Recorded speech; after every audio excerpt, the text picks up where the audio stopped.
Nunca pensé que la vejez pudiera sentirse así.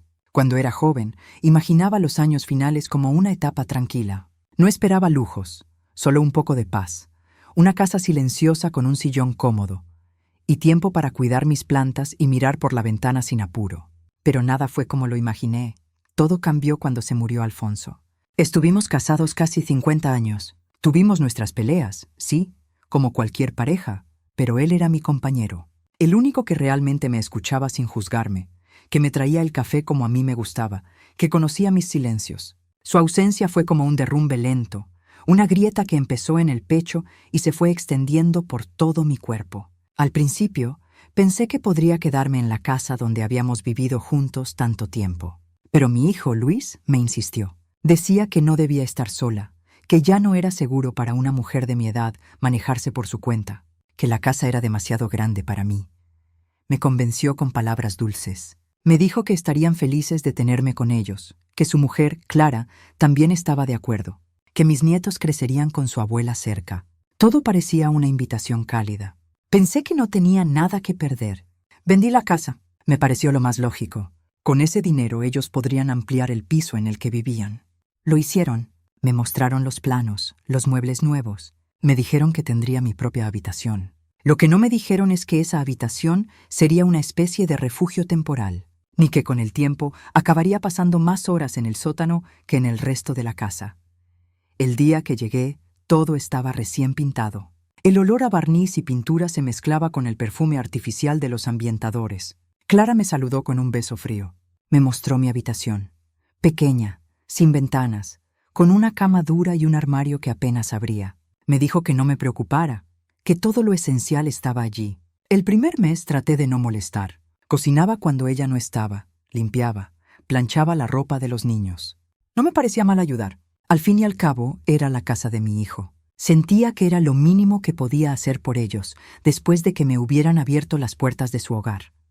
Pero con los días empecé a notar cómo cambiaba el tono.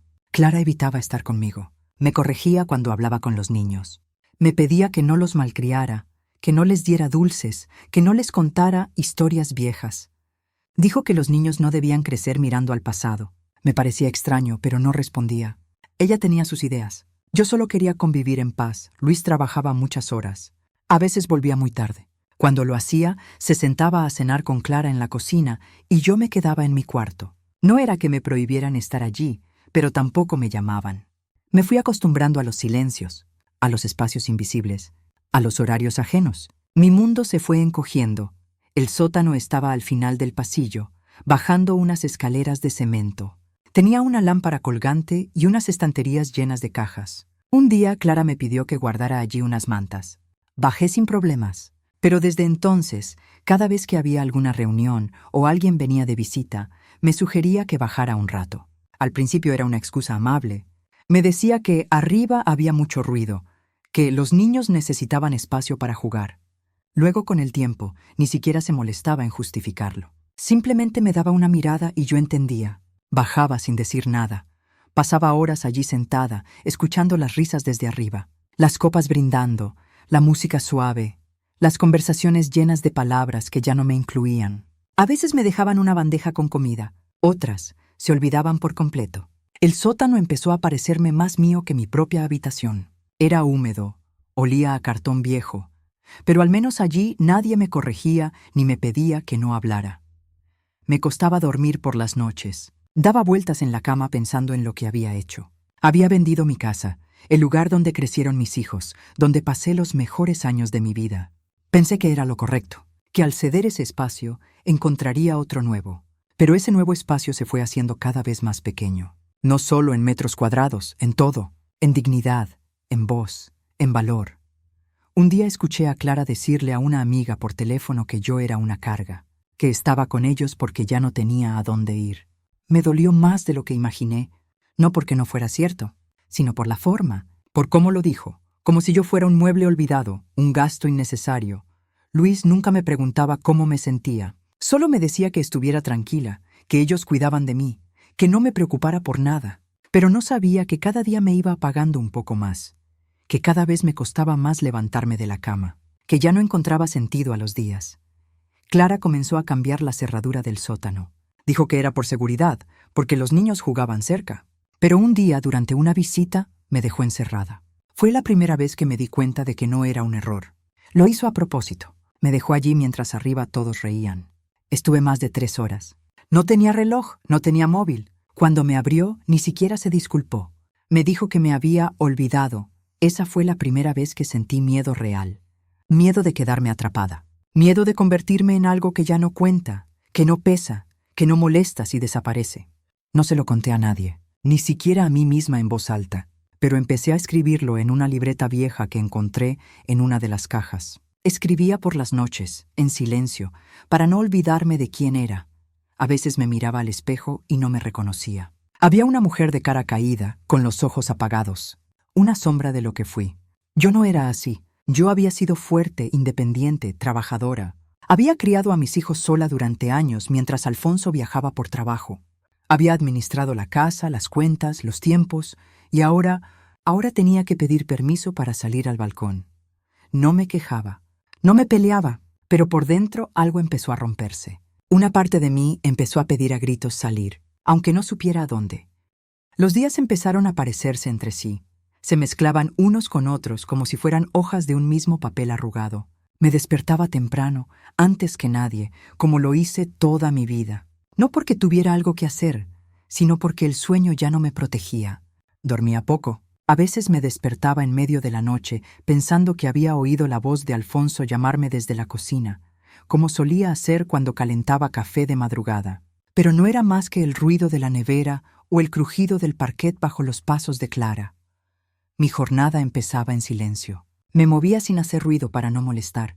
Preparaba el desayuno para los niños, si Clara no lo había hecho ya. Ponía la mesa, recogía los platos, barría el pasillo. Nadie me lo pedía, pero sentía que debía hacerlo, como si esa fuera la única manera de justificar mi presencia. Los niños al principio me querían, me abrazaban, me pedían que les contara cuentos. Pero Clara empezó a marcar límites. Decía que no les diera chucherías, que no les dijera que sí a todo, que no me metiera cuando los regañaba. Poco a poco los niños también se distanciaron. Ya no venían a mi cuarto a jugar, solo me veían de lejos, como si yo fuera parte del mobiliario. Mi habitación estaba al fondo del pasillo. No tenía ventanas, solo una lámpara colgante con luz amarilla. Era un cuarto limpio, pero apagado. Allí pasaba las tardes si no había tareas en la casa. Leía lo que encontraba. Libros antiguos que me traje conmigo en una caja. La mayoría estaban subrayados por mí misma en otro tiempo. Me gustaba leer en voz baja, para no olvidarme de cómo sonaba mi voz. Nadie me hablaba durante el día, salvo para darme alguna indicación. Clara lo hacía sin mirarme directamente. Usaba frases cortas, eficaces, como si mi tiempo no mereciera desarrollo ni explicación. Luis, cuando volvía, pasaba directo a su habitación. Me saludaba, sí, pero con un tono distraído, como si no supiera muy bien qué decir. Como si mi existencia lo incomodara. Los fines de semana eran peores. Las visitas aumentaban. Amigas de Clara, compañeros del trabajo de Luis, familiares de ella que yo no conocía. Todo debía lucir perfecto. La mesa arreglada, la casa limpia, los niños impecables. Yo no estaba incluida en ese cuadro. Me lo hacían saber sin decirlo. Clara siempre encontraba la forma de dejarme fuera. Me sugería que descansara, que era mejor que me quedara en mi cuarto, que a mi edad necesitaba tranquilidad. Pero yo sabía lo que realmente quería, que no me vieran. Empecé a notar cómo mi cuerpo se volvía invisible. Entraba en una habitación y nadie me miraba. Decía algo y nadie respondía. Pedía un vaso de agua y me decían ahora sin volver. Me fui apagando. Caminaba más despacio. Hablaba menos. Sentía que ocupaba espacio que no me correspondía.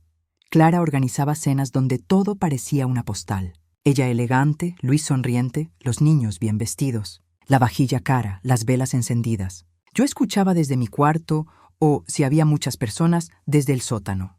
Me decían que arriba había ruido, que el perro se ponía nervioso, que los niños necesitaban estar cómodos. Yo no discutía. Bajaba. Me sentaba en una vieja silla de plástico. Me tapaba con una manta. A veces llevaba conmigo una taza de té. Me quedaba allí, quieta, mientras arriba se escuchaban las risas. En esos momentos, pensaba que quizá ya me había muerto y nadie lo había notado. Un día vi una foto en la que salía yo. Era de una fiesta familiar antes de mudarme. Estaba en un marco, sobre una repisa del salón. A la semana siguiente, la quitaron. La reemplazaron por una imagen de Clara con sus amigas. Nadie dijo nada, nadie explicó el cambio. Pero lo sentí como una confirmación. No querían ni mi imagen presente. Me fui acostumbrando a los murmullos, a los suspiros de Clara cuando entraba a la cocina y me encontraba allí, a las miradas rápidas de Luis cuando no estaba seguro de si debía intervenir o callar. Siempre elegía callar. La rutina lo tragaba todo. Lo convertía en parte del decorado. Cada tanto se me escapaba una frase antigua, una costumbre que ya no encajaba. Preguntaba si alguien quería un caldo. Comentaba que hacía frío y que era bueno poner doble manta. Clara giraba los ojos. Decía que yo vivía en el pasado, que no podía imponer mis manías de señora mayor. Luis reía, pero con incomodidad. Yo me guardaba las palabras. Aprendí a no decir lo que pensaba, a no ofrecer lo que sabía, a no ser. Las únicas veces que me sentía útil eran las noches que los niños enfermaban. Clara me llamaba desesperada. Me pedía que me hiciera cargo mientras ella llamaba a emergencias o consultaba en internet qué hacer. Entonces yo sabía qué hacer. Tenía práctica, años de crianza encima. Me movía con seguridad, preparaba infusiones, bajaba la fiebre, calmaba a los pequeños. Esas noches me sentía viva, pero al día siguiente todo volvía a su lugar. Clara retomaba el control. Me recordaba que no debía intervenir sin permiso. Un día se me rompieron los lentes. Le pedí a Luis que me acompañara a comprar unos nuevos. Me dijo que no tenía tiempo, que mejor Clara me ayudara. Ella me miró como si le hubiera pedido un favor descomunal. Dijo que estaba muy ocupada, que debía ser más responsable con mis cosas. Me ofreció unos viejos que tenía en un cajón. No eran de mi medida. Me mareaban, pero los usé igual. No quería insistir. Comencé a escribir cartas que nunca enviaba. A nadie en particular, solo palabras que necesitaba sacar. Las guardaba en una caja de zapatos debajo de mi cama. En esas cartas contaba lo que no podía decir, lo que me dolía, lo que había sido mío y ya no era. A veces lloraba mientras escribía. Otras simplemente escribía para sentir que aún podía formar frases completas, que no me había olvidado de cómo pensar. Luis empezó a llamarme mamá solo cuando quería algo. El resto del tiempo me hablaba como a una empleada vieja. Me pedía cosas, me daba órdenes. Me decía que descansara, pero después me pedía que lavara la ropa o que ayudara a buscar algo perdido. Clara no me llamaba por mi nombre. Usaba ella o tu madre cuando hablaba con Luis, como si nombrarme directamente fuera demasiado. Así fueron pasando los meses. No había grandes explosiones, no hubo gritos ni peleas, solo un deslizamiento lento hacia la nada, una forma de borrar a alguien sin mover un dedo, de hacerle creer que sigue allí cuando ya lo han hecho desaparecer. Y yo me fui creyendo eso, que ya no tenía peso, que era mejor no molestar, que debía estar agradecida por tener un techo y una cama, aunque no fuera mía. Empecé a olvidarme de lo que me gustaba, de lo que me hacía reír, de lo que me indignaba. Todo quedó dormido, como si mi alma también hubiera bajado al sótano y se hubiera encerrado ahí para siempre. El sótano fue primero una sugerencia, después una costumbre, y con el tiempo se volvió un lugar obligatorio. Al principio me pedían que bajara unos minutos, que fuera solo mientras se terminaban de acomodar las visitas. Yo me ofrecía. No quería incomodar. Pensaba que era por el bien de todos. Me sentía parte de esa casa, aunque fuera una parte discreta, oculta, silenciosa. Pero poco a poco, cada vez que tocaban el timbre, Clara se limitaba a mirarme, sin decir una palabra. Ya no hacía falta que me lo pidiera. Me levantaba, tomaba mi bufanda o un libro y bajaba al sótano. Sabía lo que tenía que hacer. El primer día que cerró la puerta con llave, pensé que era un descuido. Escuché el clic de la cerradura desde dentro y sentí una punzada en el pecho. Me quedé parada unos segundos, esperando oírla volver, decirme que había sido sin querer, que ya me abría, pero no. Pasaron 2 horas, después 3. Cuando finalmente bajó, me trajo un plato de comida fría. Me lo dio sin mirarme, como si fuera un trámite más. No mencionó la cerradura. No me explicó nada. Yo tampoco pregunté. Ese día entendí que para ella yo no era una persona. Era algo que se puede guardar cuando no hace falta. El sótano tenía un olor a encierro viejo, a polvo, a cartón húmedo, a cosas que alguna vez sirvieron y ahora solo estorbaban. Había estanterías con cajas mal apiladas, un par de mantas, una lámpara colgante que parpadeaba. No tenía reloj ni ventanas. No sabía si afuera era de día o de noche, si llovía o si había sol. El tiempo pasaba de otra manera ahí abajo, lento, pesado, como si cada minuto se arrastrara. Yo me sentaba en una silla de metal con la espalda encorvada y pensaba en cosas sin importancia, en una receta antigua, en el color del vestido que usé en mi boda, en el olor de los limones cuando los cortaba recién cosechados del árbol del patio que tenía en mi vieja casa. Empecé a notar que la puerta del sótano no solo se cerraba los días de visitas, también cuando Clara se sentía molesta. Bastaba con que yo comentara algo, que opinara sin querer sobre lo que comían los niños o cómo estaban vestidos, y entonces, sin explicaciones, me mandaba a bajar. Me decía que me calmara, que me fuera a descansar un rato, que los niños necesitaban tranquilidad. Y yo obedecía, ya no por costumbre sino por miedo. Un miedo mudo, de esos que no hacen falta poner en palabras. Luis nunca decía nada. Cuando se lo conté, una vez, en voz baja, durante una madrugada en la cocina, me escuchó en silencio. Me dijo que Clara tenía sus formas, que quizá me estaba malinterpretando, que ella lo hacía por el bien de todos. Me habló como si yo fuera una anciana confundida, como si no supiera distinguir una puerta cerrada de un malentendido. No insistí. Sabía que no me creía. O peor, sabía que sí me creía, pero no quería asumirlo. Clara comenzó a bajar menos veces al sótano. A veces pasaba tanto tiempo que el hambre me obligaba a llamar desde las escaleras. Gritaba su nombre, con respeto, sin levantar demasiado la voz. No quería que los vecinos escucharan. No quería hacer un escándalo. Una vez me dejó sin comer desde la mañana hasta bien entrada la noche. Me dijo después que pensaba que ya había subido. Mentira. Yo escuchaba sus pasos. Sabía que estaba arriba, caminando, riendo, poniendo música, como si nada. No se había olvidado. Simplemente no me había tenido en cuenta, como si yo no existiera. El sótano se fue convirtiendo en un reflejo de cómo me trataban en la casa. Un espacio cerrado, oscuro, donde solo servía si no molestaba. Me encontraba a mí misma deseando que no hubiera visitas. No porque quisiera estar con ellos, sino porque no quería bajar de nuevo. Era como un castigo sin nombre, una especie de penitencia impuesta por haber envejecido. Yo, que había criado a Luis con tanto esmero, que había vendido mi casa para ayudarlo, ahora era una molestia que debía esconderse cuando llegaba alguien. Ni siquiera me permitían presentarme. Decían que las visitas eran informales, que no hacía falta que yo estuviera. Yo sabía que lo que no querían era que alguien me viera, que se dieran cuenta de que había una anciana en esa casa. Una presencia que no encajaba en su vida perfecta de fotos editadas y cenas temáticas. Una tarde, Clara me llevó una caja con ropa que ya no usaba. Me dijo que era para que tuviera algo más moderno. Pero la ropa era vieja, fea, desgastada. Parecía de una mujer mayor, pero no mayor como yo. Mayor como una que ya no sale, que no tiene por qué verse bien. Me la dejó sin decir nada más, como quien deja bolsas para la beneficencia. A veces pasaban días sin que me dirigiera la palabra. Me cruzaba en el pasillo y apenas asentía con la cabeza. No me pedía las cosas. Me las lanzaba en forma de suspiros, de silencios incómodos, de miradas rápidas. Y yo las recogía como podía. La ropa sucia, los platos sin lavar, el suelo lleno de migas. Me sentía como una sirvienta sin sueldo, sin nombre, sin voz. Cuando me encerraba en el sótano, ya no lloraba. Al principio sí, pero con el tiempo hasta las lágrimas me parecieron inútiles. Me quedaba en silencio, con la espalda apoyada contra la pared, escuchando el ruido lejano de la casa. Las voces de los niños, la televisión, las carcajadas de Clara, el sonido de los cubiertos. Yo ya no formaba parte de nada de eso. Lo peor no era el encierro físico, era el encierro emocional. Saber que nadie notaría si desapareciera, que podían vivir sin mí, que lo estaban haciendo ya. Lo hacían todos los días. Yo era solo una sombra en su casa, una sombra que se podía guardar bajo llave cuando molestaba. Empecé a temerle a los domingos, a las fiestas, a cualquier fecha en la que alguien pudiera venir.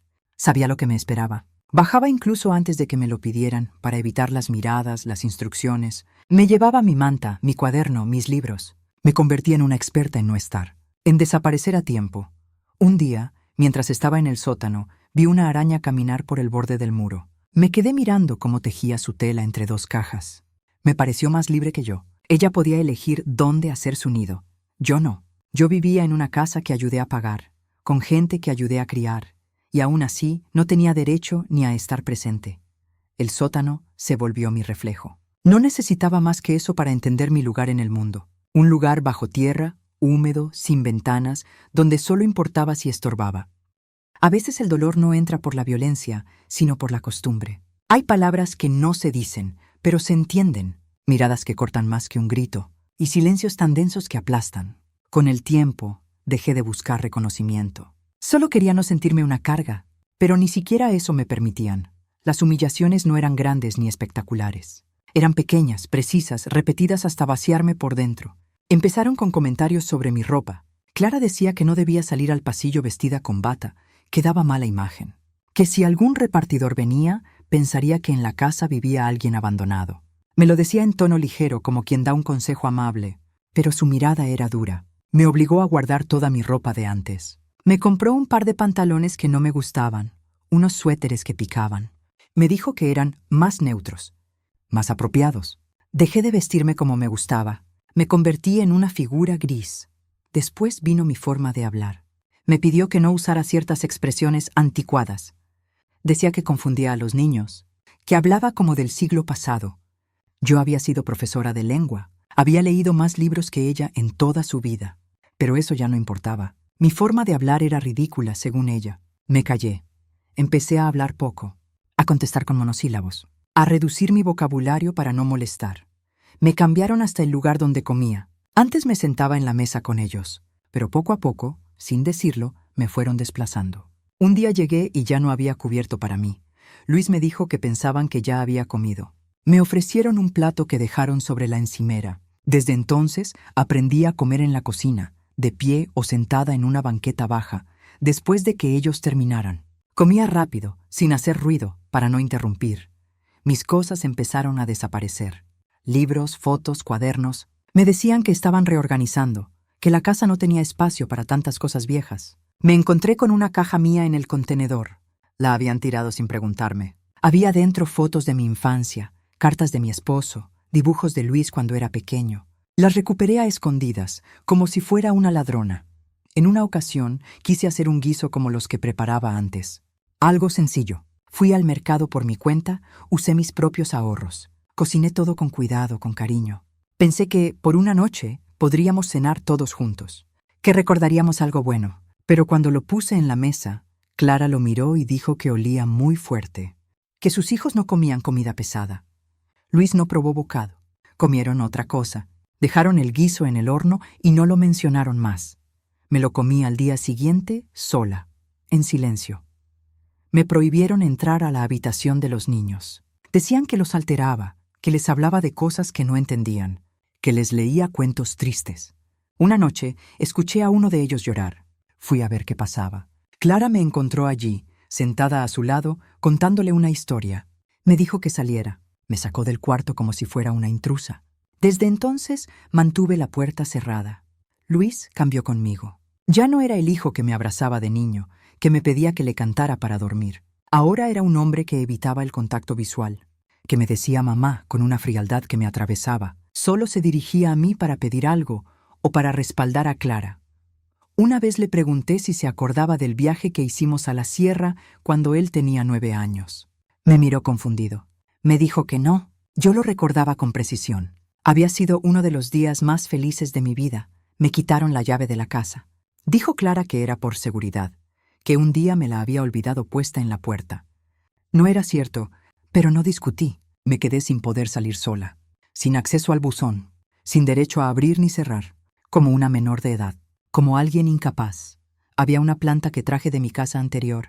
La había cuidado durante años. Sobrevivió a inviernos duros, a mudanzas, al duelo de la muerte de Alfonso. Un día la saqué al balcón para que le diera un poco de sol. Al día siguiente desapareció. Me dijeron que se había secado, que ya no servía. Pero yo sabía que no era verdad. Clara la tiró. Dijo que ensuciaba. Me mandaban a comprar al mercado con monedas contadas. Me daban listas exactas, sin margen. Revisaban las vueltas. Clara decía que no estaba para sostener desajustes económicos. Como si yo hubiera sido una carga, cuando en realidad la casa donde vivían era gracias a mi dinero. Yo había vendido mi hogar, entregado mis ahorros.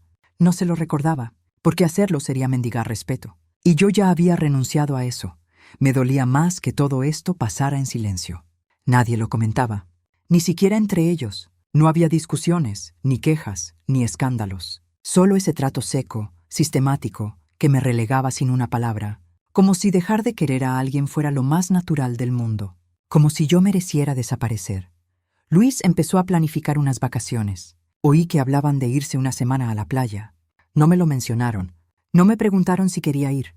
Ni siquiera me dijeron que se iban. Me enteré porque escuché a Clara haciendo las maletas. Me dejaron sola, sin avisar, sin una nota, sin comida preparada. Solo el silencio de la casa vacía. Me senté en el sofá, mirando la televisión apagada, esperando a que alguien llamara. Nadie lo hizo. El silencio de esa semana me abrió una grieta nueva. Por primera vez deseé que no volvieran, que se quedaran allá, que me dejaran sola para siempre. Prefería la soledad total al desprecio constante. Cuando regresaron, ni siquiera preguntaron cómo me había sentido. Clara me saludó con un beso al aire. Luis me trajo un llavero con forma de pez, como si con eso se borrara todo. Lo tiré en un cajón y no lo volví a ver. Cada día me dolía menos el maltrato. No porque me acostumbrara, sino porque ya no esperaba otra cosa. Me había convertido en alguien que se prepara para lo peor, que ya no sueña con días mejores, solo con días iguales. Lo más triste no era que me trataran así. Lo más triste era que yo había llegado a pensar que lo merecía. Llega un momento en que una ya no tiene nada que perder, no porque haya tomado una decisión valiente, sino porque los demás se encargaron de quitártelo todo sin que te dieras cuenta. Cuando vendí mi casa, lo hice pensando que estaba dando un paso hacia una nueva etapa. Era una casa pequeña, pero era mía. Cada baldosa tenía un recuerdo. Allí nacieron mis hijos, allí crecieron, allí murió mi esposo. En el comedor seguía la marca de un golpe en la pared que nunca quise tapar, porque me recordaba una risa de Luis cuando era niño. Me costó firmar los papeles de la venta, pero él insistió tanto que cedí. Me dijo que el dinero me garantizaría seguridad, que no tendría preocupaciones, que viviría sin cargas. No imaginé que con esa firma estaba renunciando a mi independencia, a mi refugio, a mi identidad. El dinero desapareció en silencio. Me decían que lo estaban administrando, que lo estaban usando para pagar la ampliación del piso, los muebles nuevos, la educación de los niños. Todo sonaba razonable, pero poco a poco entendí que no quedaba nada. Luis me aseguraba que estaba todo bajo control. Yo confié, siempre confié en él. No quería pensar que mi propio hijo pudiera verme como una cuenta bancaria, pero el tiempo me lo mostró sin palabras. Cuando necesitaba algo, tenía que pedirlo. Hasta las cosas más simples. Un par de medias, un cepillo nuevo, un frasco de mermelada. Clara revisaba todo lo que compraba. Miraba los precios, calculaba. Si algo no le parecía necesario, me lo quitaba. Decía que no podía malgastar. Me sentía como una extraña en mi propia vida. Una mujer que debía justificar cada moneda, cada gesto, cada decisión mínima. Mis pertenencias fueron desapareciendo. Primero las cosas pequeñas. Una bufanda que me tejió mi madre. Un reloj antiguo que ya no funcionaba pero que guardaba por cariño. Las tazas de porcelana que traje de mi casa. Luego los libros, los álbumes de fotos, los adornos que una vez le dieron calor a mi hogar. Un día me di cuenta de que mi cuarto ya no tenía nada mío. Ni siquiera las sábanas eran las que elegí. Todo había sido reemplazado por objetos impersonales, neutros, sin historia, como si quisieran borrar cualquier rastro de mi existencia anterior. Pregunté por mis joyas. No eran muchas, pero tenían valor sentimental. El anillo de compromiso, un broche de plata que me regaló Alfonso en nuestro aniversario, unos pendientes que heredé de mi madre. Luis me dijo que las había guardado para mantenerlas seguras. Nunca volví a verlas. Cuando se lo recordé, Clara intervino. Me dijo que no las necesitaba, que no salía, que nadie me las vería, que era mejor que estuvieran guardadas. Era una forma elegante de decirme que ya no me pertenecían. La cuenta bancaria también cambió de nombre. Me dijeron que era por comodidad, que así podrían hacer las gestiones por mí. Yo no entendía de trámites digitales, así que no protesté. A los pocos meses ya no tenía acceso a nada. Dependía completamente de ellos. No me dejaban tocar dinero. No tenía tarjetas, ni efectivo, ni control sobre mis gastos. Todo lo que había trabajado en mi vida, todo lo que había ahorrado con esfuerzo, se había diluido entre papeles y promesas vacías. Lo que más dolía no era la pérdida material, sino el modo en que lo hicieron. No hubo violencia, ni amenazas, solo indiferencia. Como si lo que era mío no tuviera valor, como si mis recuerdos fueran basura. Me di cuenta de que lo que realmente querían no era mi presencia, sino mi pasado. Todo lo que podía venderse, todo lo que representaba dinero. Una vez que eso se agotó, ya no les servía de nada. Me convertí en un estorbo caro, en una boca más que alimentar, en una sombra que no aporta. Empecé a sentir vergüenza de mí misma, no de lo que me hacían, sino de haberlo permitido. Me reprochaba en silencio por no haber guardado algo de dinero aparte, por no haber sospechado antes, por haber confiado ciegamente. Cada vez que escuchaba a Clara hablar de gastos, de cuentas, de lo mucho que cuesta mantener a una persona mayor, sentía que me hablaba a mí. Lo hacía con palabras amables, con ese tono falso de preocupación que lastima más que el desprecio directo. Decía que todo era por mi bien, que debía entenderlo, que los tiempos eran difíciles. Pero detrás de cada frase había una sentencia. Yo ya no era parte de su vida, solo una carga que toleraban por obligación. Cuando me miraba en el espejo, veía a una mujer que ya no poseía nada. Ni objetos, ni espacio, ni derechos. Me habían vaciado sin tocarme. Me habían quitado cada cosa con una sonrisa, con excusas razonables, con la naturalidad de quien cree estar haciendo lo correcto.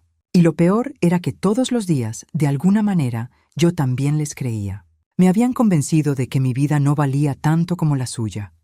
Una tarde, abrí el armario y encontré una caja de cartón en el fondo. Dentro había un par de fotos viejas que Clara no había tirado, quizá por descuido. Una de ellas mostraba hasta a Alfonso y a mí el día que terminamos de pintar nuestra primera casa.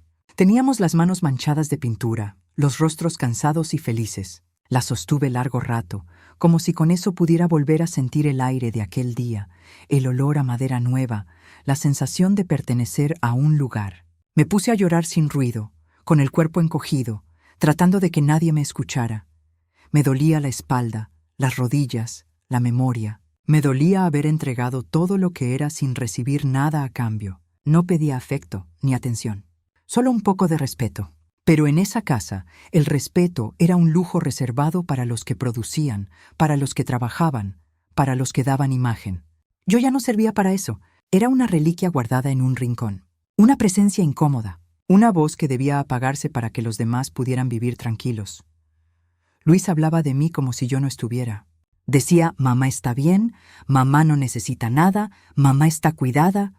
Lo decía frente a otros, con orgullo, como si realmente creyera que me cuidaba. No entendía que cuidar no es dar techo, que cuidar es mirar a alguien a los ojos, escucharlo, reconocerlo.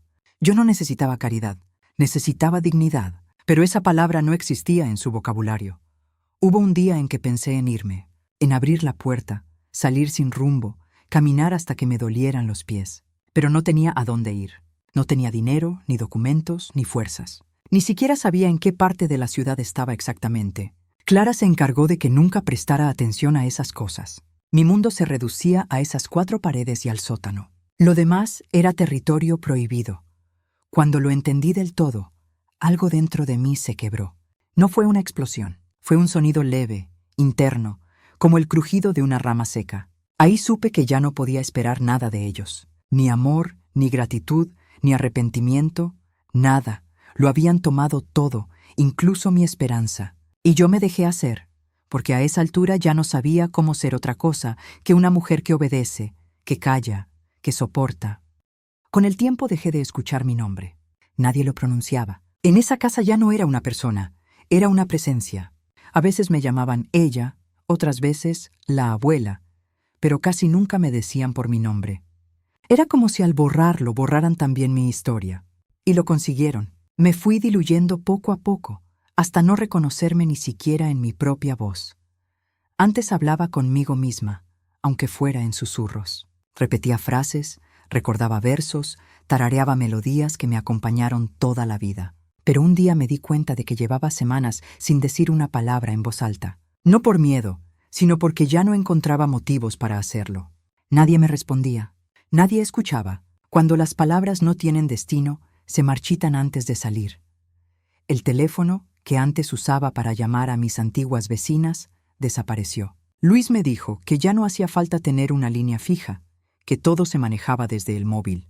Yo no tenía móvil. Clara me dijo que el mío era viejo y no servía, y que ya no hacía falta uno nuevo. Que si necesitaba llamar podía pedirle a ella. Nunca quise pedirle nada, así que me quedé sin voz hacia el mundo, sin contacto con nadie más que ellos. Mis amigas dejaron de llamarme. Supongo que pensaron que yo no quería hablar, Con el tiempo, se cansaron de insistir. Y yo también me cansé de esperar. Dejé de recibir cartas. Nadie sabía dónde vivía exactamente. Luis había cambiado mi dirección en todos lados. Decía que así evitaría confusiones, que era mejor para mi seguridad, pero lo que hizo fue borrar mis rastros. Nadie podía encontrarme, ni familia lejana, ni antiguos conocidos. Yo ya no existía en ningún registro que importara. Era como si me hubieran metido en una caja y la hubieran cerrado con llave. Lo más cruel fue que esa caja tenía ventanas por las que yo veía la vida seguir, pero no podía participar en ella. Mis días se hicieron monótonos. Me levantaba temprano, limpiaba lo que Clara me dejaba limpiar, y el resto del tiempo lo pasaba en mi cuarto o en el sótano. Leía los mismos libros una y otra vez. Ya me sabía algunos párrafos de memoria. Me aferraba a esas páginas como a un resto de humanidad. Eran las únicas voces que me hablaban. A veces, al terminar una lectura, me quedaba mirando las letras sin verlas, como si el libro también se cansara de acompañarme. El aislamiento me cambió la mente. Empecé a perder la noción de los días. No sabía si era lunes o jueves. No tenía calendario ni reloj. La luz artificial del cuarto me hacía pensar que siempre era la misma hora. Solo distinguía las mañanas porque oía a los niños prepararse para la escuela. Después el silencio. Clara se iba al trabajo, Luis también, y yo quedaba sola. Cerraban la puerta y el sonido del cerrojo se convirtió en el ruido más pesado del mundo. Lo escuchaba y sabía que ya no había manera de salir. Ni siquiera lo intentaba. Durante esas horas, caminaba por la casa con pasos suaves para no dejar huellas. Miraba por la ventana del pasillo una rendija pequeña por donde se veía el árbol del patio del edificio. Era mi única conexión con el afuera. Veía cómo las ramas se movían con el viento. A veces pasaba un vecino con su perro, o un niño con su bicicleta. Me quedaba ahí, inmóvil, observando. Me sentía como un fantasma atrapado en un lugar donde nadie me recordaba viva. Clara empezó a decirle a la gente que yo no estaba bien de la cabeza, que tenía episodios de confusión, que prefería mantenerme tranquila, en casa, sin estrés. Lo supe porque un día escuché cómo se lo contaba a una amiga por teléfono. Decía que estaba un poco senil, que a veces inventaba cosas. Lo dijo con una mezcla de lástima y superioridad. Sentí una rabia fría. No podía defenderme. No podía demostrarle a nadie que era mentira. No podía demostrar nada. Ella tenía la voz, las palabras, el control. Yo solo tenía mi silencio. Luis no lo desmentía. Asentía, la dejaba hablar. En su mente, tal vez ya me había colocado en ese lugar. La madre mayor que perdió la razón. La que necesita cuidados, la que no puede decidir. Me convertí en un estorbo emocional al que se le quita la responsabilidad de existir. Me quitaban la palabra para poder justificar todo lo demás. Era más fácil controlar a alguien si se lo presenta como débil. A veces, por las noches, escuchaba risas en la sala. Amigos de Clara, gente que hablaba fuerte, con música de fondo. Yo permanecía en mi cuarto, sin moverme. Ni siquiera me atrevía a mirar por la puerta. Sabía que si salía, me harían volver al sótano. Así que me quedaba quieta, escuchando las voces que no me reconocían. Era como oír un idioma ajeno, un ruido lejano de una vida que no era mía. La soledad se fue volviendo física. La sentía en los huesos, en la piel. Había días en que no me miraba al espejo. Me daba miedo encontrar a una desconocida. Pero cuando lo hacía, no veía a una loca. Veía a una mujer cansada, con los ojos apagados, sí, pero todavía consciente. Y eso era lo que más me sorprendía. Seguía consciente. No estaba confundida, no estaba enferma. Solo estaba sola, aislada por decisión de otros, no por el paso del tiempo. El cuerpo también empezó a cambiar. Adelgacé. Comía poco, no por falta de comida, sino por falta de ganas. Las manos me temblaban cuando sostenía una taza. Los pies me dolían al caminar. A veces, al levantarme, el corazón me daba un vuelco y tenía que sentarme de nuevo. Nadie se daba cuenta. Nadie me preguntaba si estaba bien. Y aunque me lo hubieran preguntado, ya no sabría cómo responder. El dolor no tiene idioma cuando se acumula tanto tiempo. Un día encontré una vieja radio que había quedado guardada en una caja del sótano. Funcionaba a medias. Tenía que girar el dial con cuidado hasta encontrar una frecuencia limpia. Me pasé horas buscando una voz. Cuando por fin la encontré, escuché a una mujer leer las noticias. La escuché como si fuera un milagro. Era la primera voz humana que oía en días. La dejé encendida aunque apenas se entendía. Era mi compañía, mi prueba de que el mundo seguía existiendo más allá de esas paredes. La radio se convirtió en mi secreto. La escondía cuando venían a revisar el sótano. Si me la quitaban, no sé qué habría sido de mí. Era mi único vínculo con la realidad. A través de ella supe que el tiempo pasaba, que había estaciones, que la gente vivía, que otros morían, que existía algo más que ese encierro sin calendario. Me aferré a esas voces como quien se aferra a un hilo de aire. Así pasó más de un año. Tal vez 2. Perdí la cuenta. En ese tiempo aprendí a ser invisible incluso para mí misma, a caminar sin ruido, a respirar sin molestar. Pero también aprendí algo más. Aprendí que la soledad no mata de golpe, mata de a poco, como un veneno lento. Y sin embargo, hay algo que sobrevive dentro, algo que se niega a morir del todo, un resto de conciencia que se aferra a la idea de que todavía es posible salir, aunque no sepa cómo ni cuándo. Fue en ese silencio absoluto cuando empecé a recordar cosas que había olvidado, voces del pasado, risas, canciones, gestos. Empecé a hablar en voz baja conmigo misma otra vez, como si ensayara para cuando llegara el momento de volver a hablar con alguien real. No sabía que ese momento se acercaba. No sabía que, incluso en medio del abandono, la vida todavía guarda una forma inesperada de rescate. La rutina no tenía grietas. Cada día se repetía con la misma cadencia hueca. Yo ya no esperaba nada. Había dejado de mirar el calendario, de contar los días. Vivía como una pieza más de esa casa, en piloto automático. Solo me movía cuando Clara o Luis me decían que hiciera algo, y el resto del tiempo me sentaba en silencio. A veces en el sofá cuando no había nadie, otras en el sótano, otras simplemente en la cama, mirando el techo, respirando como única actividad, hasta que un día algo cambió. Y no fue un milagro. Fue solo un cruce de caminos en el momento menos pensado. Todo empezó porque Clara olvidó sacar la basura. Me dijo que bajara las bolsas y las dejara en el contenedor de la calle. Era la primera vez en mucho tiempo que me dejaban cruzar la puerta sola. Había insistido unos días antes en que me sentía mareada y necesitaba aire. Me dijo que no tenía tiempo para salir a pasear conmigo, pero que si tanto quería aire, que fuera a tirar la basura.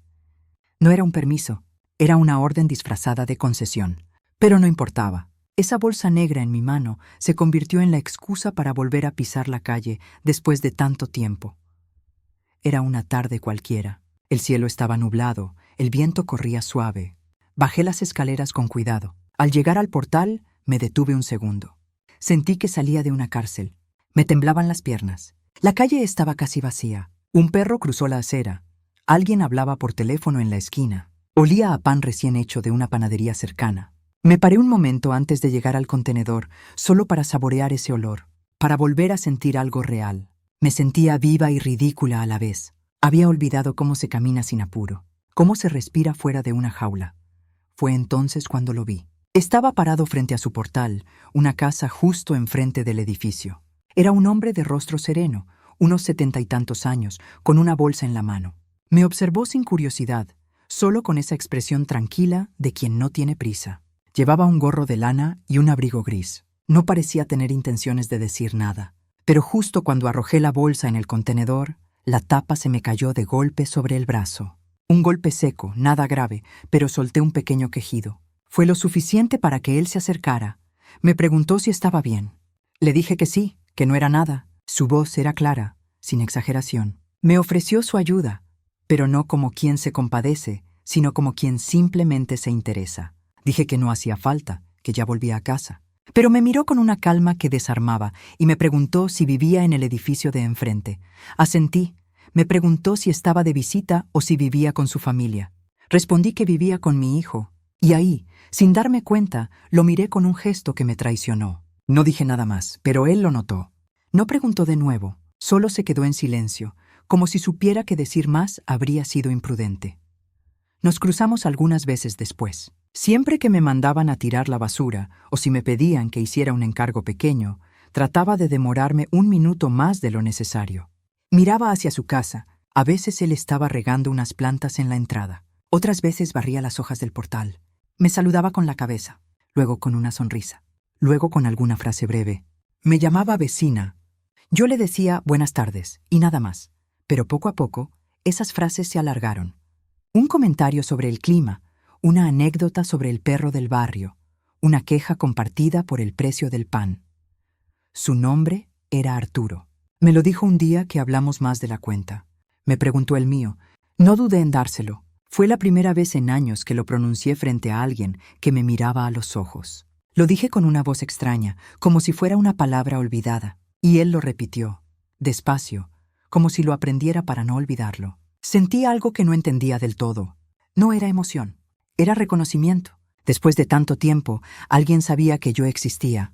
No le conté nada al principio. Me parecía absurdo. ¿Qué iba a decirle? ¿Que vivía encerrada en casa de mi hijo? ¿Que me escondían como si fuera un mueble viejo? ¿Que no tenía teléfono, dinero ni voz propia? Me daba vergüenza. No quería que me mirara con lástima. Pero él no forzaba las cosas. Hablaba sin prisa, escuchaba sin apuro. Me trataba como si fuera igual a él. No como una vieja rara, ni como una mujer rota, sino como una persona que simplemente tenía algo que decir. Un día me preguntó por qué siempre parecía tan triste. No lo dijo con lástima. Lo dijo con una sinceridad que me desarmó. Me tomó por sorpresa. No supe qué decir. Me encogí de hombros. Le dije que eran cosas de la edad. Él negó con la cabeza. Me dijo que no creía que la tristeza fuera parte natural de hacerse mayor, que había visto a mucha gente mayor feliz, y que la tristeza que se carga sola no es tristeza, es castigo. Esa frase me acompañó toda la semana. La repetí mentalmente como un eco. La tristeza que se carga sola no es tristeza, es castigo. Empecé a pensar en lo que era mi vida, en lo que aceptaba sin cuestionar, en cómo había normalizado la humillación, el encierro, la desaparición. Las conversaciones con Arturo fueron volviéndose más frecuentes. Buscaba la manera de cruzarlo, aunque fuera un minuto. Era lo único que me mantenía cuerda. No me pedía nada. No opinaba sobre mi familia. Solo hablaba conmigo. Y yo me aferraba a eso con una necesidad que no reconocía hasta entonces. Un día, sin planearlo, le conté parte de la verdad. Estábamos parados junto al contenedor. Hacía frío. Él me preguntó si quería entrar a tomar un café. Dudé, pero asentí. Me llevó a su casa. Era una casa pequeña, sencilla, limpia. Olía a pan tostado y a libros viejos. Me senté en una silla de madera. No hablábamos mucho. Me miraba, me ofrecía azúcar, me preguntaba si me gustaba el silencio. Le dije que sí. Le dije que llevaba años sin tenerlo, aunque pareciera lo contrario. Entonces se lo conté. No todo, pero sí lo suficiente para que entendiera. Le dije que vivía con mi hijo y su esposa, que me trataban como una carga, que no tenía dinero, ni control, ni voz, que me encerraban cuando venía gente, que me daban órdenes, que había dejado de ser alguien. Él no se sorprendió. No me dijo que era una exageración. No me abrazó, solo me escuchó. Cuando terminé me ofreció más café. Me dijo que no estaba loca, que lo que me pasaba tenía nombre, que no era culpa mía y que, si alguna vez quería salir de ahí, él me ayudaría. No como un salvador, sino como un ser humano. Me fui de su casa con el corazón latiendo rápido. Esa noche no dormí. Pensé en sus palabras, pensé en todo lo que había perdido. Y por primera vez en mucho tiempo, me permití pensar que tal vez, solo tal vez, no estaba condenada a quedarme ahí para siempre. Después de aquella tarde en casa de Arturo, algo en mí se activó. No fue una explosión, no fue valor, fue otra cosa, algo más lento, más parecido al impulso que tiene una semilla enterrada, cuando empieza a crecer bajo tierra sin que nadie lo note. Volví a casa con una calma extraña. Sabía que no había cambiado nada en apariencia. Seguía sin dinero, sin llaves, sin libertad. Pero había alguien que sabía mi nombre. Alguien que conocía mi historia y no me había vuelto la cara. Y eso ya era otra cosa. Los días siguientes me cuidé más. No dejé pistas. Actué como siempre. Bajaba los ojos, hablaba poco, obedecía. Pero en mi cabeza empezó a organizarse una idea. Una idea pequeña, tímida, pero constante. Salir de ahí.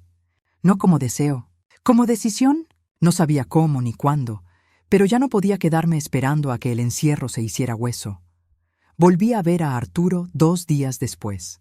Fingí que fue casual.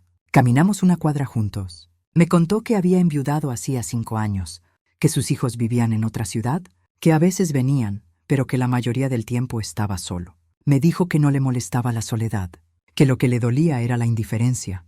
No supe qué responder. Me limité a caminar a su lado, en silencio. Esa forma de compañía me sostuvo durante días. Las salidas seguían siendo pocas, solo cuando Clara me lo permitía. Pero cada vez que tenía una excusa para cruzar la puerta, trataba de acercarme a él. A veces hablábamos 5 minutos, otras solo cruzábamos miradas. Y cuando nos quedábamos a solas, como aquella vez que me invitó a tomar café, Entonces hablábamos sin filtro. Una tarde, ya con cierta confianza, le dije que no podía más. No usé metáforas. No hablé en clave. Le dije que me estaban matando en vida, que me habían borrado, que me habían quitado todo, casa, dinero, respeto, que cada día sentía que moría un poco más. Le conté lo del sótano. Le conté que me escondían cuando venía gente, que tenía que pedir permiso para salir, para hablar, para existir. Lo dije con voz firme, sin lágrimas. Él me escuchó como siempre, sin interrumpir, sin hacer preguntas innecesarias. Cuando terminé, me miró a los ojos. Me dijo que no merecía vivir así, que no estaba loca, que lo que me hacían era abuso, aunque no dejara moretones. Me dijo que si quería irme, él me ayudaría, que no me obligaría, que no tenía por qué decidir en ese momento, pero que si un día decía hoy, él estaría listo. Esa noche me costó dormir. Pensé en todo lo que debía hacer si quería escapar. No podía simplemente salir por la puerta. Clara nunca me dejaba sola en casa si no estaba segura de que no podía ir a ningún lado. No tenía documentos ni tarjetas, pero sí sabía dónde los guardaban. En su habitación, en la cómoda del fondo. Lo había visto por accidente una vez, cuando me mandaron a limpiar y se olvidaron de cerrar con llave. Allí estaban mis papeles, mis cosas, lo que quedaba de mí archivado como si fueran cuentas pendientes. Durante las siguientes semanas preparé el terreno. No de forma abierta, sino sutil. Empecé a observar los horarios. Sabía que los lunes Clara se iba más temprano, que los miércoles Luis trabajaba hasta tarde, que los viernes los niños almorzaban fuera. Empecé a buscar huecos, espacios posibles. Me fijaba en las llaves, en las mochilas, en la forma en que dejaban la puerta. Fingía desinterés, pero anotaba cada gesto. También me entrené a mí misma para moverme sin ruido, para abrir cajones sin dejar rastros, para caminar como una sombra. El miedo me enseñó a ser precisa, y la rabia me dio paciencia, porque ya no era tristeza lo que sentía, era algo más frío. Una decisión tomada sin palabras. A escondidas, le conté todo a Arturo. Le dije dónde estaba mi documentación. Le dije que tenía unas pocas joyas escondidas en una caja, lo único que me habían dejado. Le dije que necesitaba encontrar el momento justo. Él no me apresuró. No me dio consejos, solo me escuchó. Me dijo que tenía una habitación libre en su casa, que podríamos irnos a otra ciudad, que él conocía un lugar donde nadie nos buscaría. No le pregunté más, no necesitaba garantías, solo necesitaba esa oportunidad. Planeamos en voz baja, en bancos de plaza, en las esquinas de calles vacías. Nos convertimos en cómplices. Yo, una mujer de 70 años, planificando una fuga como si fuera una niña escapando de una escuela. Pero no era una aventura, era supervivencia. Era la única forma que tenía de seguir siendo yo, aunque fuera con las uñas rotas y los bolsillos vacíos. Una mañana, mientras limpiaba la cocina, escuché a Clara hablando por teléfono. Decía que planeaban un viaje a la sierra, un fin de semana largo, que dejarían a los niños con unos amigos, que estarían fuera desde el viernes por la noche hasta el lunes. No podía creerlo. Se iban a ir. Yo estaría sola. Por primera vez en años, estaría en esa casa sin nadie. No lo dudé. Cuando colgó el teléfono, fui a mi cuarto. Respiré hondo. Esa era la señal. Tenía 3 días. No podía fallar. Le avisé a Arturo esa misma tarde. Lo encontré en la esquina. Le dije, «Esta es la semana». Me miró con seriedad. Me preguntó si estaba segura. Le dije que sí. No podía esperar más. Él asintió. Me dijo que pasaría el sábado temprano, que preparara todo, que no necesitaba explicarle nada más, que confiara. La noche del viernes, cuando Clara y Luis se fueron, hice lo que había ensayado tantas veces en mi cabeza. Entré en su cuarto, abrí la cómoda, saqué mi documento, un poco de dinero que encontré en un sobre y la caja con mis joyas. Todo lo guardé en una mochila pequeña. Dejé el cuarto como lo encontré. No hice ruido. Apagué las luces. Cerré la puerta, me senté en el sofá, esperando a que amaneciera. No dormí esa noche, ni por un minuto. Sentía que todo mi cuerpo estaba tenso, como una cuerda estirada al máximo. No por miedo, sino por algo más grande. Por primera vez en años, estaba a punto de tomar una decisión por mí misma. A las 7 de la mañana, Arturo tocó el timbre. Tenía las llaves del coche en la mano. Me ayudó a cargar la mochila. Cerré la puerta de la casa sin mirar atrás. No dejé notas. No dejé nada. Subí al coche. Respiré hondo y miré por la ventana mientras nos alejábamos. La ciudad amanecía despacio. Las calles estaban vacías. El aire olía a pan y a libertad. Ese fue el primer día de mi vida en mucho tiempo. El coche se alejó sin prisa. No había gritos, ni persecuciones, ni sobresaltos. Solo la ciudad que despertaba despacio y ese motor que rugía lo justo. Arturo manejaba con tranquilidad. Yo iba sentada al lado, con las manos sobre las rodillas, sosteniendo la mochila como si fuera un salvavidas. No hablábamos. No hacía falta. El silencio era denso, pero no incómodo. Era el silencio de lo real. Durante los primeros kilómetros no podía dejar de mirar por la ventana. Sentía que cada semáforo superado era un metro más lejos de esa casa, de ese sótano, de esa vida sin voz. Tenía miedo, sí, pero era otro tipo de miedo. No al castigo, no al encierro. Era miedo a no saber qué hacer con la libertad después de tanto tiempo sin ella. Arturo me miró una vez, de reojo. Me preguntó si quería poner música.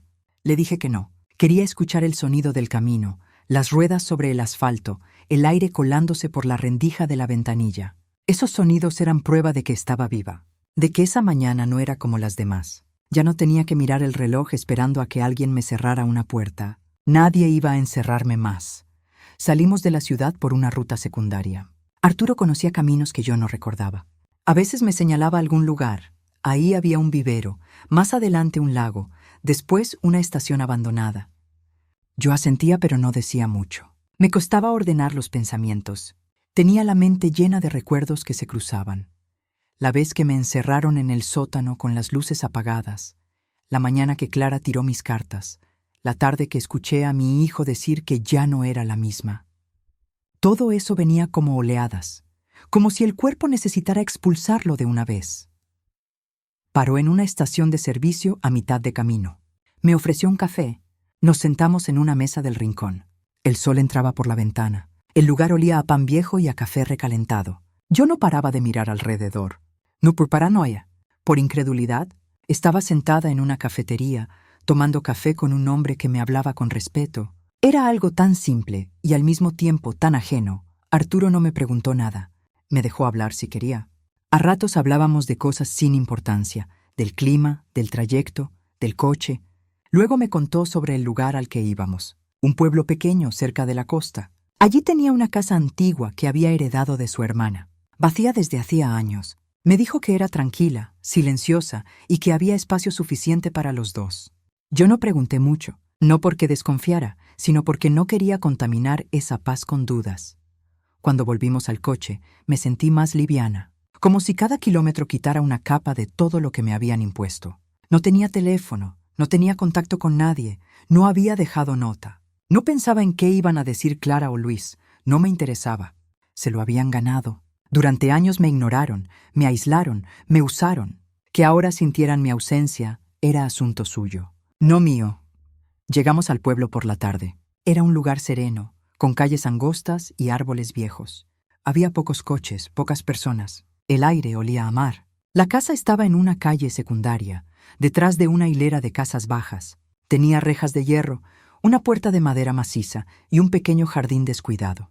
Arturo abrió con una llave oxidada y me dejó entrar primero. Me detuve en el umbral, sin saber qué hacer. Él no dijo nada, solo esperó. La casa estaba limpia. Muebles antiguos, paredes blancas, una cocina modesta, 2 habitaciones. Nada lujoso, pero todo en orden. Me llevó hasta una habitación. Me dijo que podía ser mi cuarto. Tenía una ventana grande, una cama firme, un ropero vacío. Me quedé parada en medio de la habitación, sin saber dónde apoyar las manos. Me dijo que descansara, que no tenía que hacer nada, que esa noche solo cenaríamos algo simple y después dormiríamos. Y eso hicimos. Preparamos una sopa con lo poco que había en la despensa. Comimos en silencio. Yo no recordaba la última vez que había cenado en una mesa sin miedo. Arturo no hablaba mucho. Se movía despacio, con respeto. Me ofreció mantas, me mostró cómo funcionaba el calentador, me dio una copia de la llave. Me dijo que no había apuro, que podía quedarme el tiempo que quisiera. Esa noche, al acostarme, miré el techo blanco y supe que ya estaba lejos.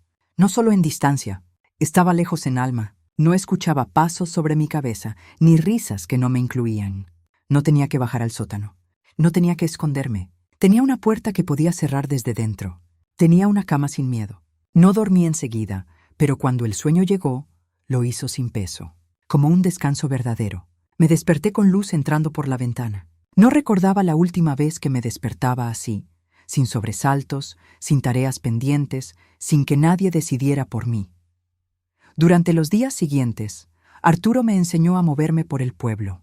Me mostró dónde estaba la panadería, la farmacia, el mercado. Me presentó como su amiga de la ciudad. Nadie preguntó demasiado. En los pueblos, las preguntas suelen ser suaves, sin la malicia de los que creen tener derecho a saberlo todo. Compramos algunas cosas para la casa. Puse una planta en mi ventana. Empecé a cocinar de nuevo, a caminar hasta la plaza, a recuperar gestos que ya no recordaba como míos. Una tarde, Arturo me entregó un sobre. Dentro había dinero. Le dije que no podía aceptarlo. Me dijo que era parte de mis joyas, que él las había llevado a un conocido y había conseguido un buen precio. Me mostró un recibo. Había vendido solo algunas piezas. Me dijo que las otras las guardaría hasta que yo decidiera qué hacer con ellas. Ese gesto me conmovió más que cualquier discurso. No me estaba salvando, me estaba devolviendo mi lugar. Con ese dinero, compramos ropa nueva, productos básicos, algunas cosas para mi cuarto. Por primera vez pude elegir. Colores, texturas, formas. No cosas que me daban, sino cosas que yo escogía. Algo tan simple pero tan poderoso. No llamé a mi hijo. No le escribí. No le conté a nadie. No sentí culpa. Ellos tuvieron su oportunidad. Me tuvieron frente a sus ojos y decidieron no verme. No me fui para castigarlos. Me fui para salvarme. Ya no me siento una carga. No me siento vieja en el sentido que ellos me hicieron sentir. Me siento libre. Todavía estoy aprendiendo a vivir fuera del encierro, a dejar de pedir permiso para respirar. Pero ahora tengo una llave, una cama, un plato que nadie me tira, y una voz que, poco a poco, vuelve a sonar como la mía. Los primeros días después del escape fueron silenciosos. No tanto por el entorno, sino por dentro. Me costaba hablar, incluso pensar con claridad. Sentía que la mente tenía que aprender a vivir sin sobresalto. Había pasado tanto tiempo alerta, con el cuerpo tenso, la espalda encorvada por la vigilancia constante, que ahora, frente al descanso, no sabía qué hacer. No había tareas, ni reglas, ni ojos encima. Solo el aire, el olor a sal que entraba por la ventana y esa calma que se parecía al vacío. Al principio me despertaba temprano, con el cuerpo ya en guardia, como si algo pudiera estallar en cualquier momento. Pero no estallaba nada. No había pasos rápidos en el pasillo, ni gritos, ni portazos. Solo el sonido del viento, el canto de un pájaro en el árbol frente a la casa y alguna radio lejana. Me quedaba quieta, sentada en el borde de la cama, mirando la luz filtrarse por las cortinas. Era una luz distinta a la de la casa de mi hijo. Esa luz no me asfixiaba. No era un recordatorio de que alguien decidiría mi día. Era solo luz. Y era mía. Arturo me dio espacio. No intentó llenarlo todo con palabras ni con promesas. No me preguntó cómo me sentía cada 5 minutos. Me observaba con paciencia, me ofrecía cosas sin imponer. Me dejaba elegir, y esa era la mayor novedad. Podía elegir. A veces aceptaba su compañía, otras prefería quedarme sola en el jardín. No me obligaba a ser sociable, ni me exigía gratitud.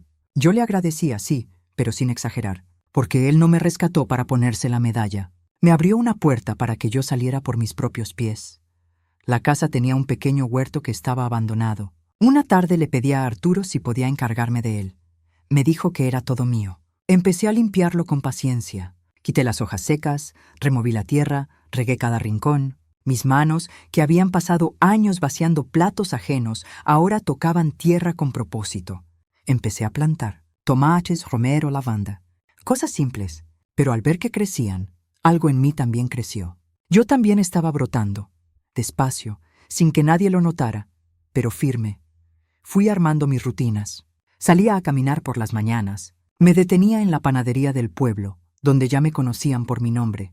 Me gustaba comprar pan caliente y sentir su peso en las manos. Pasaba por la plaza, me sentaba en un banco, observaba a los niños jugar. Nadie me miraba raro. Nadie preguntaba por mi familia. En ese lugar yo era simplemente una vecina más. Y eso era suficiente.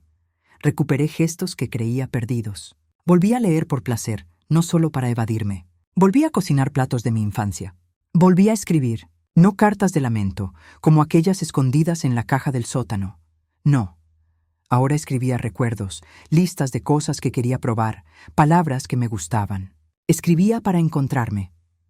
Arturo me invitaba a acompañarlo a ferias del pueblo, a exposiciones pequeñas, a reuniones con otros vecinos mayores. Me costaba al principio. Me sentía fuera de lugar, como si tuviera que justificar mi presencia. pero él me ofrecía el brazo con naturalidad. Me presentaba con orgullo. Y poco a poco dejé de pedir permiso. Empecé a mirar de frente, a sonreír sin miedo.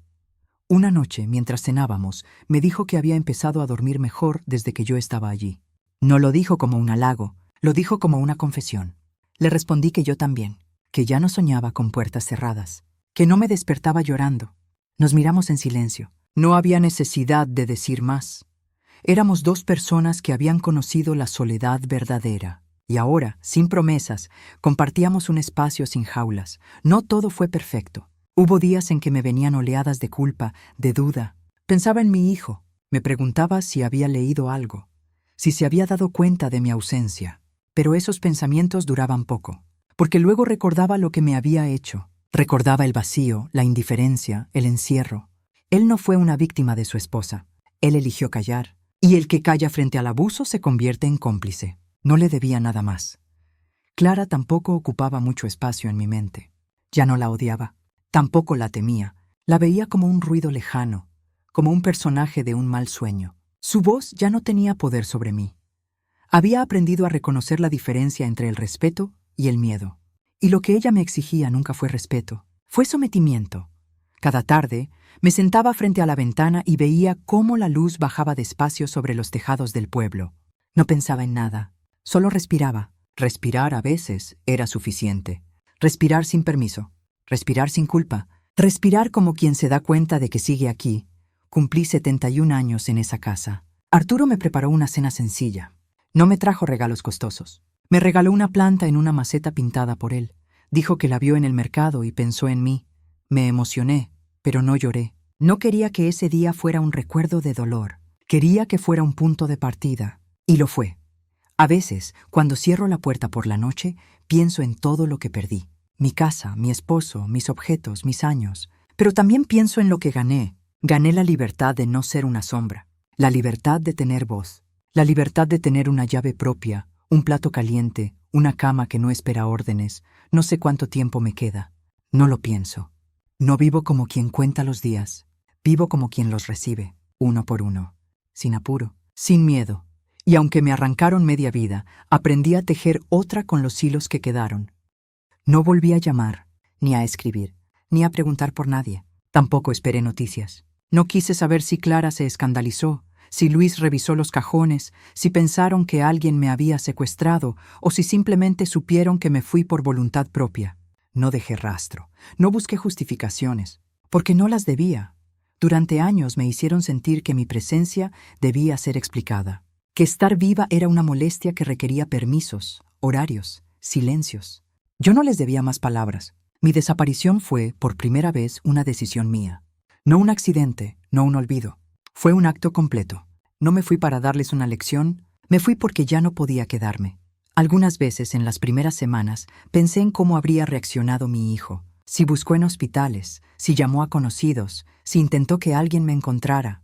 Pero esa curiosidad se diluía con rapidez, porque enseguida recordaba sus silencios. Recordaba sus ojos evitando los míos. Recordaba cada vez que me dio la espalda cuando Clara me hablaba como si yo fuera una empleada sin salario.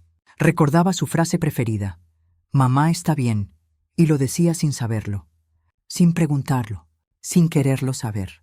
Así que no me importaba cómo reaccionó. Tuvo tiempo, tuvo advertencias, tuvo años. El pasado no se borra. No hago como si no existiera. No pretendo que no me duele lo que me hicieron. A veces, cuando riego las plantas por la tarde, me llega un recuerdo sin aviso. La puerta del sótano cerrándose, el olor a humedad, el plato frío sobre una caja. No intento borrarlo, solo lo dejo pasar. No me niego a la memoria, pero tampoco me arrodillo ante ella. La recuerdo y sigo regando. Esa es mi victoria. No tengo fotos de mi hijo en esta casa. No tengo cosas suyas, ni de mis nietos. No me hace falta. No necesito reconstruir la ilusión de una familia que me negó. No me hace falta inventar una nostalgia. Yo no les di la espalda. Ellos me empujaron al fondo de una casa y se olvidaron de que yo también respiraba. No quiero revivir nada de eso. No quiero coser una herida que ellos no quisieron ver. Hay días en que la tranquilidad es tan nueva que asusta. Me despierto y no tengo miedo de hablar, de moverme.